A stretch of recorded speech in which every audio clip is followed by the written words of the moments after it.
Hello, everyone, and welcome to another episode of Crate Expectations. I'm hanging out with Sarah today.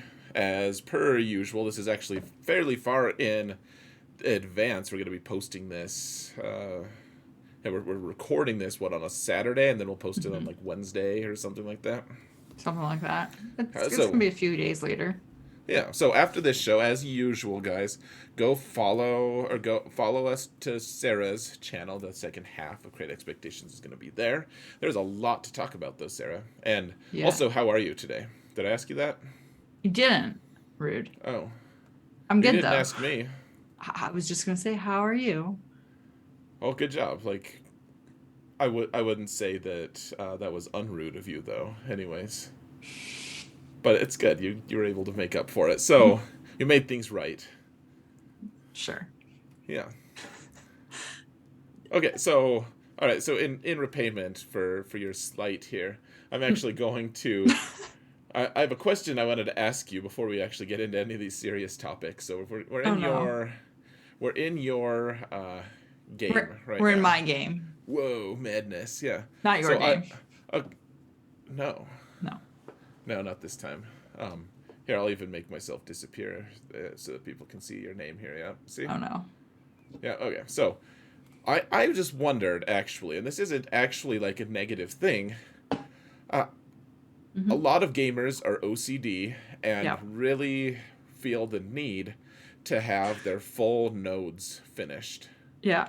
and you don't on any of those on any of the Cantina light side or dark side. Right. So could you fill me at why don't you because you care about the little red dot because you've been complaining about my mod inventory being so overflowing on Professor X. Right. Right. So OCD hits you on some levels, but not this. I actually don't like that it's not complete, but I feel like I just have too much to do. I don't want to go and find the nodes that aren't three-starred unless I need to actually do something on them, which I did a couple weeks ago. There was a node that I had to farm something off of, and I was like, oh, you're not three-starred. So I got to three-star that one. You're the One uh, node. you know what, Sarah? Yeah. I don't think I'm buying your crap. No, but I legitimately am just like, I just don't, I, no, no. I don't have time, but you have time to do conquest on two accounts. Okay. Okay. So I'll just not do conquest on two accounts and then I'll go and three-star these nodes instead. As long as the account that you do it on is still Professor X, then I'm good. Oh man. Yeah, no, I do want to finish them. I don't know. Maybe I'll do that when I'm on vacation next week. I I mean, I was wondering if you had the skill to finish them like that. Those are. I'm sorry. That was not even. I wasn't even uh, remotely close to being nice. I wasn't remotely close to trying to be nice. Oh man. Okay, so we're back out Okay. of the game. We're back in the. We're back at Crate headquarters here. So Mhm. Um, all right, Sarah. So we have a ton to talk about today, and we're actually skipping the character review. And actually, guys, one thing we've been wondering is, do you guys like the character reviews that we do? We don't want to waste anyone's time, and just like we asked about, you guys do you like speed GAC and, Right. or not? And people pretty much all said yes, they like that segment, so we're keeping it in. We want to know though, so let us know in the comments below here or in on Sarah's channel or on the Discord server that's linked in either of our video descriptions. Let us know if you like the character review, because if you don't like that, we can find something else potentially, or we'll just skip it and have more time for the roast part or something. Right. Yeah. Cool. So So we're skipping it this week though. we are skipping it this week regardless, and then we're also potentially probably skipping crate altogether. Sarah's going on what I would like to call a fancy vacation, and she's going to be gone for a while, and that's Yeah. awesome.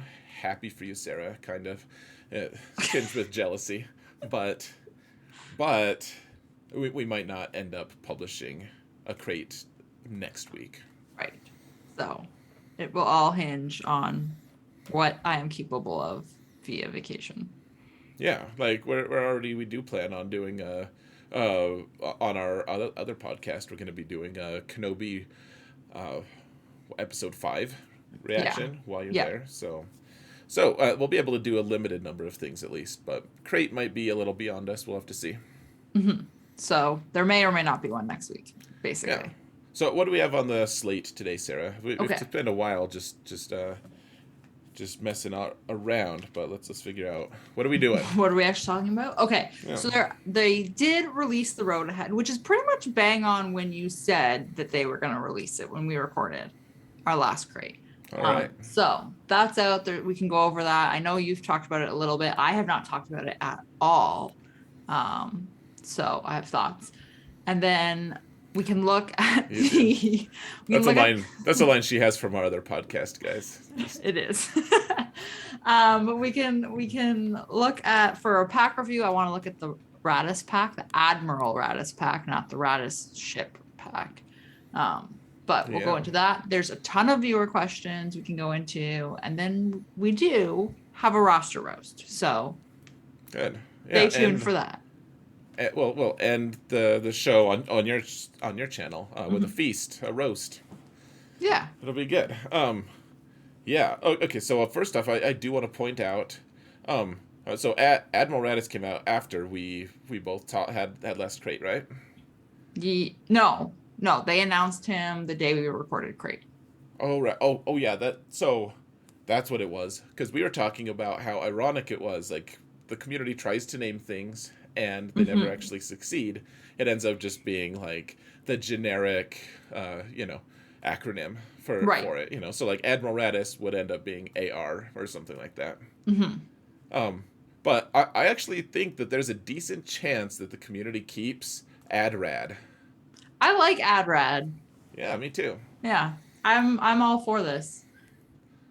Yeah, well, it's better because we needed something that distinguishes Raddus from Raddus, like, especially because he's a fleet commander as well. Like, it's just confusing, and honestly, I'm fine. Like, what are they gonna do? Like, if they wanted a resistance capital ship, they needed to use the one that Holdo was the leader of, and because that's the only option really that anyone's gonna recognize at all. And then its name was the Raddus, so if they wanted to introduce the Raddus in game, which Rogue One, obviously, like, he's an interesting, fun character. Of course, they're gonna there's nothing wrong that they did in terms of the naming of things, but it is confusing, and so AdRad is very distinct from Raddus. Right. Yeah. No, I like it, so I'm good for this nickname. Good. Yeah. All right. Okay. Well, now that I've convinced you of that. All right. So, do you want to talk about the road ahead a little bit? Because that's the big news. Oof. Yeah. So what I've decided to do is that there's a lot of opinions going around about this, and what I've decided to do is I may address things that people like discussion points and stuff, but I've decided not to badmouth any part of the community for their frustration or for their joy or whatever. I'm just going to talk about these things just from my own perspective. I think at the end of the day, like, people can hear my perspective, and if they think it's garbage, that's fine. I might think that their perspective is garbage, but I don't have to complain about them. So right. I've always said, whenever they implement changes, like, this is one of the biggest things that I've always said on whenever we record H&N and stuff, because they always tell us what they are before we actually get them in game and have our hands on them. And I'm the type of person that I understand things a lot better when I can actually physically play around with them. So me just reading the road ahead, and obviously I had a ton of info of data crons, which it did need to have that much info. I feel like it will all make more. It still is kind of confusing and unclear, but I think it's going to make more sense once we can actually see them in game and figure out how it actually is working and have a trial system sort of in place. So I usually try to kind of keep an even keel on things until it's in game. But yeah, that's fair. Okay, but before we get into Datacrons, we might as well just mention that the Grand Inquisitor is starting, June 23rd? That's when his event starts, something like that? 22nd, 23rd? Yeah. So they did say that. They didn't give us a kit in the road ahead. So that was there. And then like the teeniest little bit of mention of Star Wars Celebration, and then the rest of it was Datacrons. Yeah. Okay. So here's a question. I mean, I know that you're like at least quasi farming the Inquisitors. I don't think you've been putting a lot of time and effort into it. Like, Right. uh, I think if you had been putting a lot of time and effort into getting all the Inquisitors, it looks like, and this is something that the player base has largely ignored. Gosh, here's me complaining about complainers again. But here's the thing. CG through the free to play community a huge bone. The people who are very focused on getting all the new hotness, and they put Fifth Brother in Cantina, Yeah. which means he can be farmed really fast, like a week and a half or something. If you want to do 3 refreshes, I forget exactly what it is. Maybe it's a little more than that, but one way like he's farmable if you're willing to spend a few crystals. And, like he's reachable, and so the Grand Inquisitor seems like back when I used to be way more free to play, way closer to it, I did a bunch of refreshes that this schedule would have gotten me Grand Inquisitor. Just barely. I would have had to go into the week of Grand Inquisitor event, but I would have gotten it given this schedule. Yeah. Fifth Brother was always the question mark. What are your thoughts on that? Like, it seems like they're making him quasi-available to like everyone, basically. Yeah. So I don't know if that's good or bad. And I mean, that makes me wonder what his kit is going to be like. Is it going to be ridiculously Omicron heavy to make? Like, are you going to want Omicrons on him and the other Inquisitors to make them work? And that's the trade-off. You know what I mean? Like, what? I hate to use the saying of like, when's the other shoe going to drop? But like, that's kind of what it feels like, because it is attainable. Like, when we got the first Inquisitor in February. Yep. Right? Because we needed her before the ship was in Conquest. Yeah, I don't know if it was. Yeah, so it was end of end of January, beginning of February, something like that. Early year for sure. So it's been almost 6 months of Inquisitor content, essentially. Interspersed with other things, but yeah, you're right. Yeah. So it does feel like it was, or that it is achievable for free to play. Right. So it does. I think I would have gotten it personally. I guess the thing that I don't love about it is CG has done a very, very, very poor job of selling Inquisitors, the Inquisition. Like, yeah. So I know your account better than most, just because you and I talk about like what you should farm next and just like strategy stuff. I mean, we talk about my account too, but that's like part of our everyday conversation. And I personally think that so you've been working on Second Sister, and the other ones, like, you've kind of just, maybe you've passive farmed them a little bit, but you haven't been working on them. And I think for where your roster is, you're at 8.2 million, and so that's still a pretty big roster compared to a lot of people. I still would think it would have been foolish for you to have been working on them, because if Grand Inquisitor is a flop, that is an enormous investment into a squad that sucks without him. Like, it just sucks. Like, if you want to put them in 5v5 with Lord Vader, there's some argument to be had about their place, but there's like 2 of them. You could put 2 of them with him, right? And they're not supposed to be with Lord Vader anyways. Like, they're supposed to be with Grand Inquisitor, and they have done an abysmal job of selling it, and they're really expensive to gear. Well, and like, so that's the thing. Like you were saying, you and I have talked about it, and I was looking at it from a standpoint of, they weren't even an option for me when, like, they were like, oh yeah, it's coming out in June or whatever, when they first announced his event.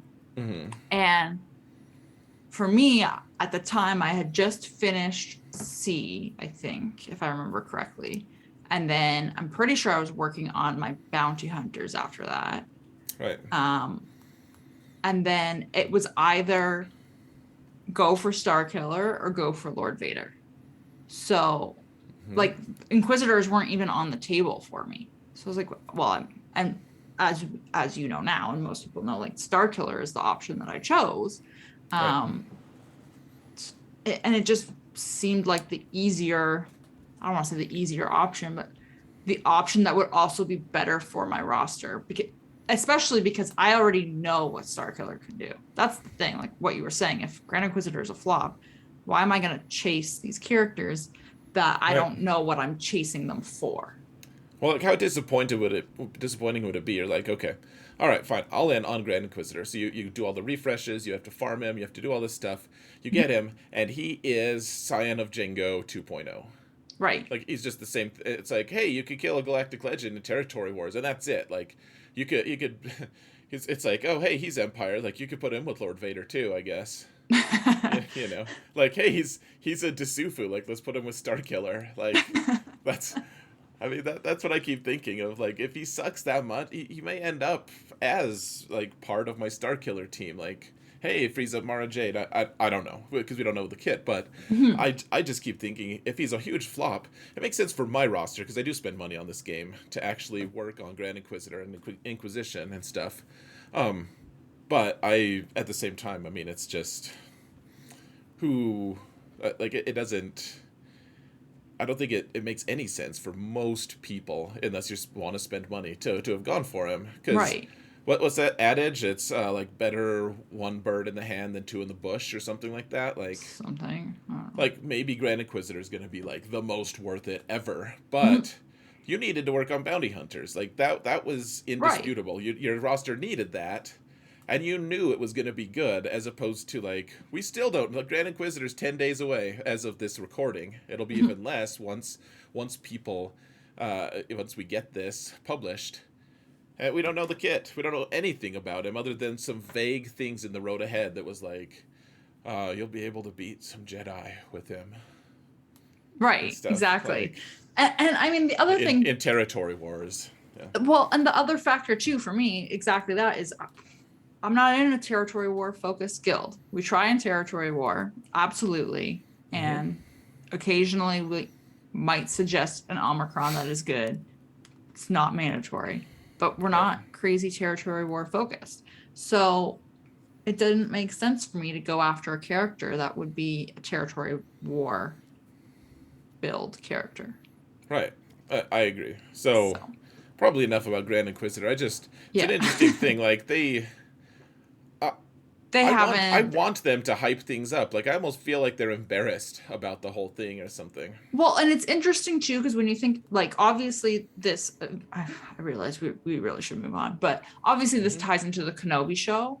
And when you relate this back to how they tied in Mando's release, I feel like it's two different teams. Like, it's almost like, did you switch marketing agencies or something? Like, it feels like they spent so much effort hyping up Mando Right. versus Grand Inquisitor. Yeah, you're right. I mean, and the Inquisitors are by and large like pretty unlikable people. Right. Like they're bad guys. They're all bad guys who hunt down the people we do like. Yeah. You know, like it's brutal and gross and it's like the stand-ups for all of those things. Like they showed the stand-ups from Star Wars Celebration Mhm. of all like the life size The ish cutouts. version. Yeah, the cutouts, sure, whatever they're called of the Inquisitors. And I'm like, how many people posed with them? Like Right. probably some people. I'm sure I might have, but I would much rather pose with like the Jedi Council or something. You know? Right. Or like in the X-Wing or whatever. Yeah, yeah. So, anyways, let's move on All because right. there's way more to discuss. Honestly, like we might bleed this Datacron thing over to your channel. I'm No not sure. cheese. Well, Okay. I don't know. I don't know. I've discussed it a few times, but there's always more. And frankly, the community is all over the place on this. Like Yeah. it. Some people are convinced this is the end of the game. Some people are Hmm. convinced that this is going to save the game Hmm. and other people think they're gonna wait and see. Other like I I don't know. Like I've actually had my take on it Hmm. changed like four different times. I'm like, oh yeah, this is actually fairly bad. Oh no, this is fine. Oh, I'm worried about this. Like I don't know. But Yeah. what are your takes on it, Sarah? What's your first thought on Datacrons now that we've had a few days to kind of sit and digest this? What So what are your thoughts? My first thought was, okay, so we're not using relic materials to slice these rolls like we thought we, was assumed would happen. So that was instant relief on that point. I really enjoy, I think one of the smartest things that they did with this, with the 3 sets specifically, is having different um, currency types essentially tied to the sets. So you don't need to worry about, when set 2 comes out, you're not hoarding your set 1 Mm-hmm. currency, right? Because it's going to be a different currency to roll that set, and it's going to be a different currency to roll set 3. But what I really like about it is they've made it reusable. So when set 1 expires, it's going to break down, and that currency is the same as set 4. So it just rolls over. Yep. So I thought that was really clever. Um, I am curious to see how it works. Like I said earlier, I like to see things once they're in game to figure it out. It still seems a little bit weird. Like I still have questions. Like I want to know, um, are you locking these at, like, for GAC, for example?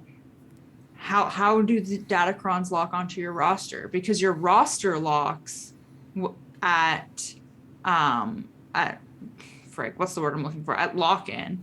Mm-hmm. But then if you change your defenses, the datacrons go on the squads, not your roster specifically. So how does that Good work? question. Yeah, you're like, man, last match, like we find ourselves in match 1 of a week, and you're like, oh man, that was a bad choice. I shouldn't have put that on that squad. Like, can you change it onto a different squad the next time? Right. My And like, my guess is that it's just locked for the whole week.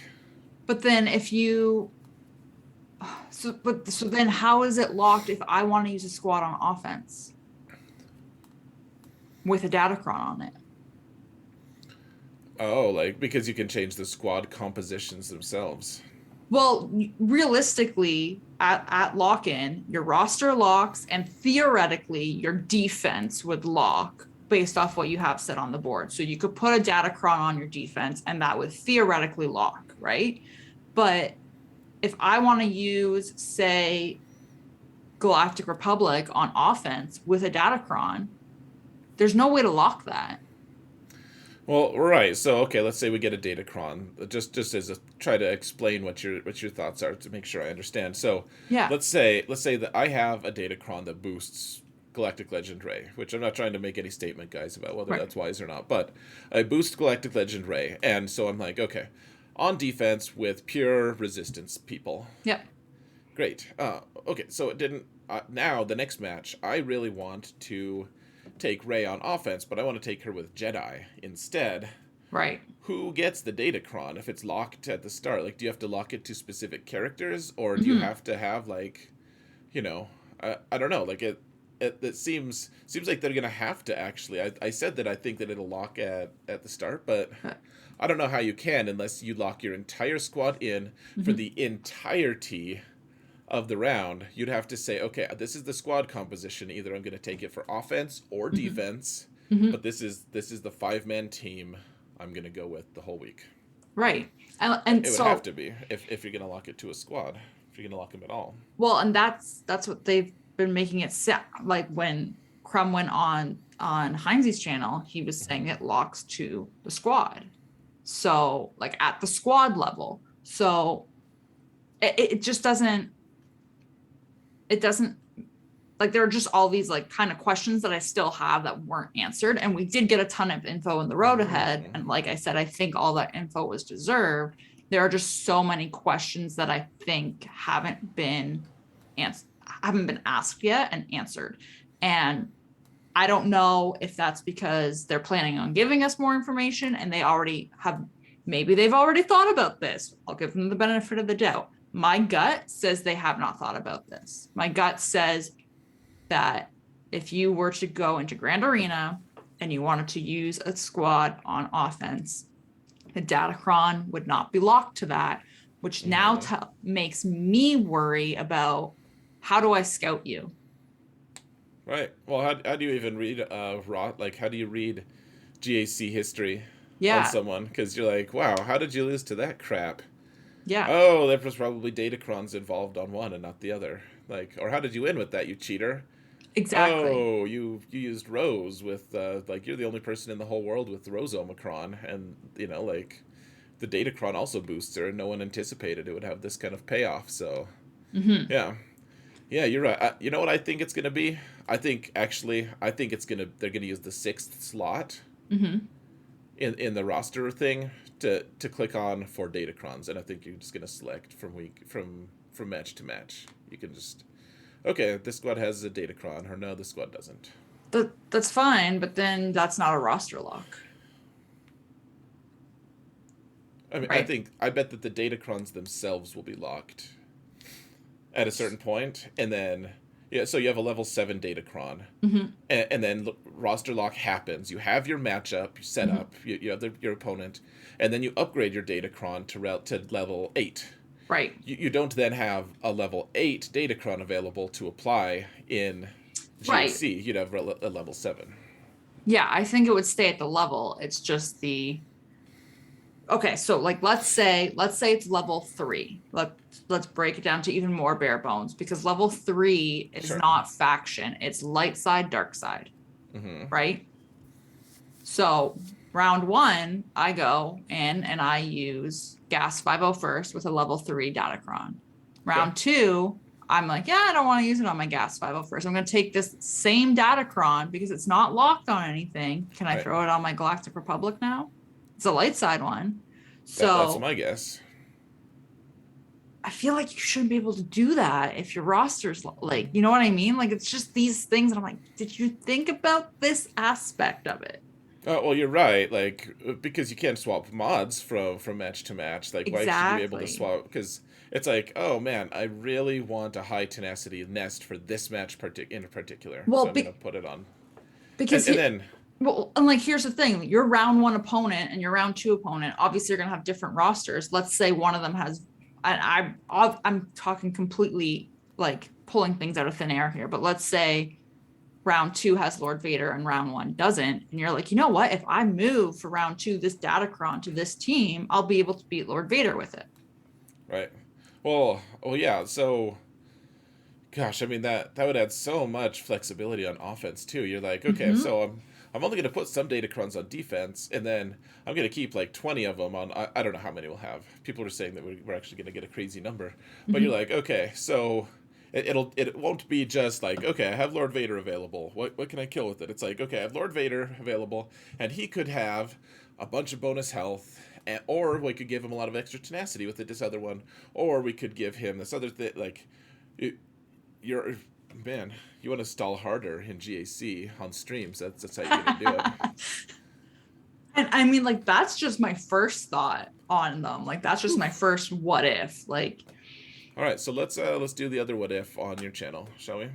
all right, We're basically out of time already. Damn, holy, okay. there's a lot to discuss on this. So, oh yeah, guys. Yikes. So go click on the button to go to Sarah's YouTube channel. Make sure to subscribe and comment and like all of everything on my channel, and then go do the same on Sarah's. I know it's asking a whole lot, but you should absolutely do it on hers as well. And we will get to talking about more than just datacrons, but Mm, should be good. We might not. hopefully.